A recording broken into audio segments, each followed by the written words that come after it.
దేవునికి మహిమ కలుగునుగాక, ఘనత కలుగునుగాక. హల్లెలూయా. మీకందరికీ ప్రభువైన యేసుక్రీస్తు నామములో శుభములను తెలియజేస్తూ ఉన్నాను. మనం క్రిస్మస్ సీజన్లో ఉన్నాం. ఈ మాసం మనకు అత్యంత దీవెనకరమైనది. మనం క్రిస్మస్కి చాలా దగ్గరగా ఉంటూ ఉన్నాం. మత్తయి సువార్త 2వ అధ్యాయం నుంచి కొన్ని మాటలు మనం ధ్యానం చేసుకుందాం. ముందుగా మీకు అందరికీ క్రిస్మస్ శుభాకాంక్షలు. దేవుని కృప మీకు తోడై ఉండునుగాక. 2వ అధ్యాయం 10వ వచనంలో వారు, మత్తయి సువార్త 2వ అధ్యాయం 10వ వచనం, వారు ఆ నక్షత్రమును చూచి అత్యానందభరితులై ఇంటిలోనికి వచ్చి తల్లిను మరియను ఆ శిశువును చూచి సాగిలపడి ఆయన్ని పూజించి తమ పెట్టెలు విప్పి బంగారమును సాంబ్రాన్ని బోలముగా కానుకలుగా ఆయనకు అర్పించింది. దేవునికి స్తోత్రం. Praise the Lord. హల్లెలూయా. మరి ఇక్కడ క్రిస్మస్ ఒక సందర్భంగా మనం మాట్లాడుకోవాల్సిన విషయం ఏంటంటే, వారు అత్యానంద భరితులయ్యారు అని దేవుని వాక్యంలో రాయబడింది. క్రిస్మస్ అంటేనే మనకు ఆనందం, దాన్ని గుర్తు చేసుకోవడమే మనకు ఆనందం. దేవునికి మహిమ కలుగును గాక. హల్లెలూయా. మరి ఆ శిశువును చూచి ఆయన పూజించారు అని వ్రాయబడినది.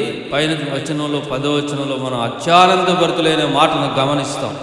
కాబట్టి క్రీస్తు యేసుతో మనం ప్రయాణించినప్పుడు మన జీవితము ఆనందకరంగా ఉంటుంది, సంతోషకరంగా ఏం చేయబడుతుందంటే మారుతుంది. దేవునికి స్తోత్రం. Praise the lord. మరి క్రిస్మస్ అంటేనే సంతోషం. మరి ఇక్కడ జ్ఞానులు వచ్చారు, ఆయన తెలుసుకున్నారు, ఆయనను పూజించారు. వారికి ఆయనను చూడగానే అత్యానందం కలిగింది. కాబట్టి ప్రియమైన దేవుని ప్రజలారా, మనం ఎప్పుడైతే ప్రభు దగ్గరికి వస్తామో, యేసుక్రీస్తు వారి దగ్గరికి వస్తామో, మనకు ఆనందం ఏం చేస్తుందంటే వస్తుంది. మరి క్రీస్తే ఆనందమై ఉన్నాడు, క్రీస్తు సంతోషమై ఉన్నాడు, క్రీస్తు మనకు సంతోషాన్ని సమాధానాన్ని ఇచ్చే దేవుడై ఉంటూ ఉన్నాడు. మరి ఈ క్రిస్మస్ మాసము, ఈ క్రిస్మస్ డిసెంబర్ నెల మొదటి నుంచి మరి చాలా దీవెనకరంగా ఉంటుంది. దాన్ని మనం 25వ తారీఖున మనం సెలబ్రేట్ చేసుకున్నప్పటికీ, మనము ఆ రోజున మరి దేవుని సన్నిధిలో ఎక్కువగా మనం ఆయన ఆరాధించినప్పటికీ ఈ యొక్క మాసమే దీవెనకరమైనది, ఆశీర్వాదకరమైనది. ఇక్కడ వారు క్రీస్తు ప్రభు వారు జన్మించినప్పుడు శిష్యులు చూచి ఏం చేస్తున్నారంటే అత్యానంద భరితులయ్యారు. కాబట్టి ఆ క్రిస్మస్ అంటే ఆరాధించడం, పూజించడం. వారు పూజించారు, ఆరాధించారు. మనము ఉత్తుత్తి సెలబ్రేషన్ జరుపుకుంటే అందులో మనకు సంతోషం ఉండదు, దీవెన ఉండదు, ఆశీర్వాదం ఉండదు. నీకు ఎప్పుడైతే నువ్వు క్రీస్తుని ఆరాధిస్తావో, పూజిస్తావో, సేవిస్తావో, మరి మనలో అత్యానందం కలుగుతుంది. ఇది వాస్తవం. ఎందుకంటే ఎంతోమంది ఆనందభరితులయ్యారు, సమాధానం చేత నింపబడ్డారు. మరి లేఖనాల్లో కూడా చూసినప్పుడు యేసు ప్రభు వారు, అమ్మా నువ్వు సమాధానం గలదానివే వెళ్ళు అంటాడు.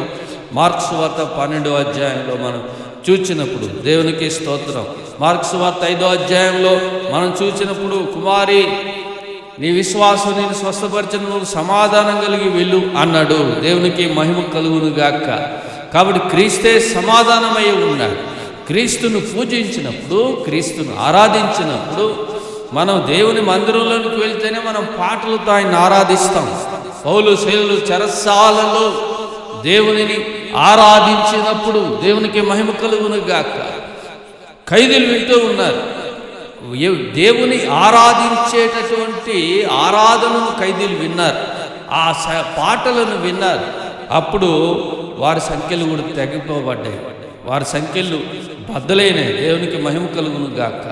కాబట్టి దేవునిని మనము ఆరాధించినప్పుడు ఏం చేయబడతాయంటే సంఖ్యలు, మన యొక్క సమస్యలు పటాపంచలు అవుతాయి, బద్దలు అవుతాయి. దేవునికి స్తోత్రం. కాబట్టి తద్వారా మనం ఆనందాన్ని పొందుకుంటాం. దేవుని మాటలు విన్నప్పుడు, దేవుని పాటలు విన్నప్పుడు మనం ఆనందంతో నింపబడతాం, ఆనంద భరితులుగా మనం మారుతాం. దేవునికి స్తోత్రం.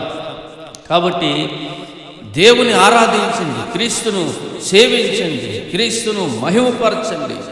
ఆరాధనల్లో, పాటల్లో, ఆరాధనలో కలుసుకోండి. దేవునికి స్తోత్రం. మరి ఇంటి కూడా పాటలు పాడి దేవుని మహిమపరచచ్చు. దేవుని వాక్యాన్ని విన్నప్పుడు, దేవుని వాక్యాన్ని ధ్యానం చేసినప్పుడు, ఈ క్రిస్మస్ ద్వారా, అనగా క్రీస్తు పుట్టుక ద్వారా జ్ఞానులకు సైతం, ఇంకా చాలా భాగాలు ఉన్నాయి. మనం ఈ యొక్క భాగాన్ని ఈ క్రిస్మస్ సందర్భంగా, ఈ మాసం సందర్భంగా చూస్తూ ఉన్నాం. జ్ఞానులు ఆయన చూడంగానే ఆనందభరితులయ్యారు. ప్రియమైన దేవుని ప్రజలారా, నువ్వు ఆయన దగ్గరికి వెళ్ళగానే, ఆయన సన్నిధికి వెళ్ళగానే, ఆరాధనకు వెళ్ళగానే, మరి ప్రార్థనకు వెళ్ళగానే నీలో సంతోషం, సమాధానం, ఆనందము ఉంటూ ఉంటుంది. కాబట్టి ఒక వారం వెళ్ళి నెక్స్ట్ ఇంకొక నెల వరకు వెళ్ళకపోతే అంటే కుదరదు. రోజు భోజనం చేస్తాం కదా, మరుసటి రోజుకి మళ్ళా భోజనం చేస్తాం. ఇవాళ భోజించి రేపటికి భోంచేయకుండా ఉంటామా? అవతల రోజుకి భోంచేయకుండా ఉంటామా? గనుక ప్రియమైన దేవుని ప్రజలారా, మనము క్రమంగా దేవుని సన్నిధికి వెళ్ళాలి. వారు కలిగిన ఆనందం నీకు కూడా కలుగుతుంది. వారు కలిగిన జ్ఞానులకు కలిగిన ఆనందం, సంతోషం నీకు కూడా కలుగుతుంది. అట్టి కృపను దేవుడు మనందరికీ దయచేయునుగాక, నీకు నీ కుటుంబానికి దయచేయునుగాక. మీకు ప్రభువైన యేసుక్రీస్తు నామములో దీవెనలు, శుభములు కలుగునుగాక. మరి చూస్తూ ఉండండి, ఈ ఛానల్ని సబ్స్క్రైబ్ చేసుకోనండి. మరిన్ని వర్తమానాల కొరకు ముందుకు వెళ్దాం. దేవుని కృపాశీస్సులు మనందరికీ తోడై ఉండుగాక. Amen. God bless you. Praise the Lord. Hallelujah.